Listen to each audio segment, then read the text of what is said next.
उर्दू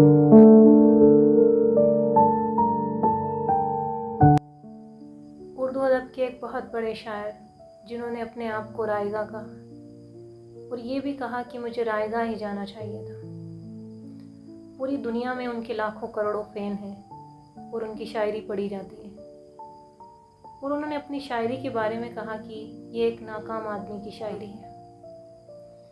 आखिर क्या वजह थी कि उन्होंने अपने आप को रायगा कहा या एक नाकाम आदमी की शायरी कहा? ये सबसे बड़ी वजह थी उनके अब्बू से किया हुआ एक वादा जो वो निभा नहीं सके।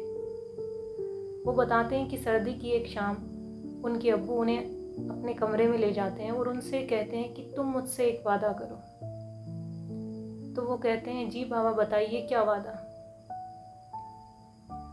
उनके अब्बू उनसे कहते हैं कि तुम मुझसे ये वादा करो कि जब तुम बड़े हो जाओगे तो मेरी किताबें ज़रूर छपवाओगे। वो वादा करते हैं कि मैं वादा करता हूँ कि मैं जब बड़ा हो जाऊँगा तो आपकी किताबें ज़रूर छपवाऊँगा।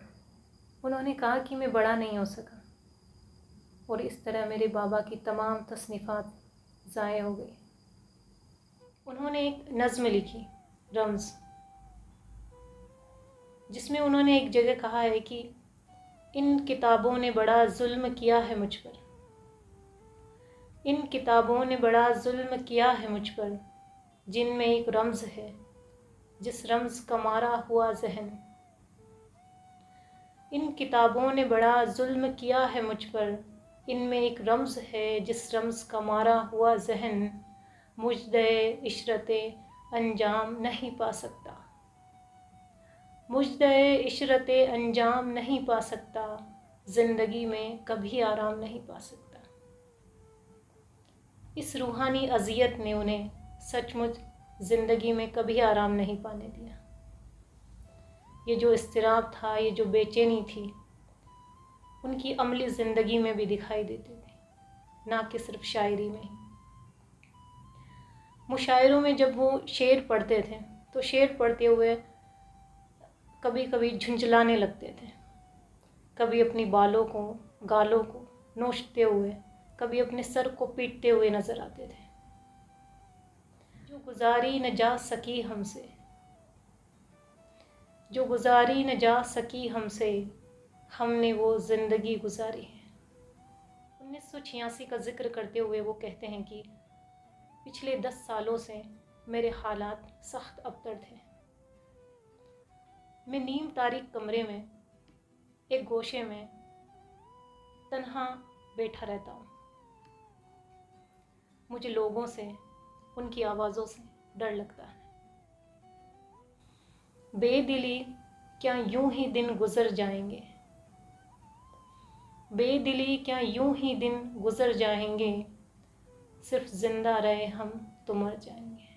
एक बार उनके बहुत करीबी दोस्त जो कुछ वक्त पहले ही दुबई से कराची आते हैं और उनके यहाँ मिलने आते हैं, तो वो जॉन एलिया से फरमाते हैं कि मैं आपको दुबई और वहाँ के जो दूसरे मुशायरे हैं उनके लिए मैं आपको मदऊ करने के लिए आया हूँ और मैं आपको गुरेज़ और फ़रार की ज़िंदगी नहीं गुजारने दूँगा। तो जॉन एलिया उनसे कहते हैं कि क्या तुझे मालूम है कि साल मैं किस अज़ाब में मुब्तला हूँ?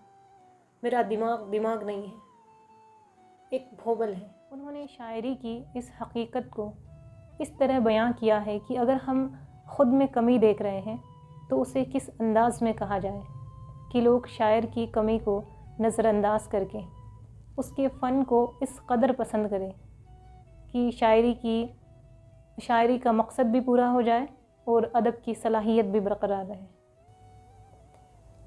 काम की बात मैंने की ही नहीं, काम की बात मैंने की ही नहीं, ये मेरा तौर ज़िंदगी ही नहीं। वहीं दूसरी तरफ उन्होंने अपने आप को मुखातिब करके, गुरूर की हदों से फ़ासले करके, बहुत ही आसान लफ्ज़ों में जो बात कही वो हर किसी के लिए कहना उतना ही मुश्किल है। उन्होंने कहा कि मैं जो हूँ जॉन एलिया हूँ, मैं जो हूँ जॉन एलिया हूँ, इसका बेहद लिहाज कीजिए।